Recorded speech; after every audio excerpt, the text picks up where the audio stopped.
So I really like Sonic, so I decided I wanted to try making a Sonic game. I've made a couple of videos talking about this before, but this time it'll actually work. My problem before was that I tried coding features in, like checkpoints and respawning and enemies that I just wasn't skilled enough to code yet. And so I kind of had to get creative with how I could make a Sonic game without those features, because that's always been a part of Sonic. So basically what I thought of is, what if your goal in this game wasn't to beat the end of the level without dying however many times? What if instead it was to beat the level with the highest possible score that you could get?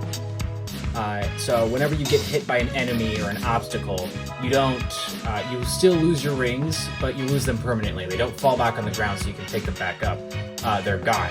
But you wouldn't take any damage. You could just get hit as many times as you want and you would never die. But the reason you want to keep your rings is because the more rings you have, the higher a score you get. And so basing it out around that idea, there are other things I would do, like perhaps in each level there are the robot generators, like in Sonic CD, that you could destroy, and that would increase your score. You could find cages with flickies in them that you could break open to set them free, and that would increase your score. And of course, just playing the game well would increase your score. Going along, for example, maintaining a high speed for a long time would increase your score. Maybe getting past certain tricky level segments would increase your score. Maybe there's super badniks roaming around certain areas and defeating them increases your score. Stuff like that.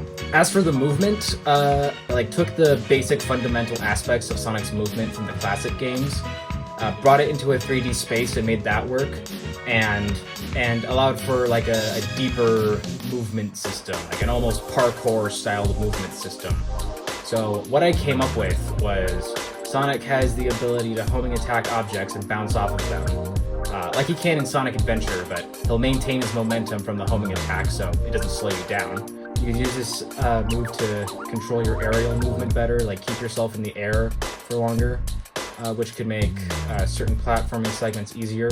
Another ability I thought of that I think would be quite fun if implemented properly is a wall jump, where if you're running and you're brushed up against a wall, you can jump off of it. This would allow you to gain extra height in air, maintain air time.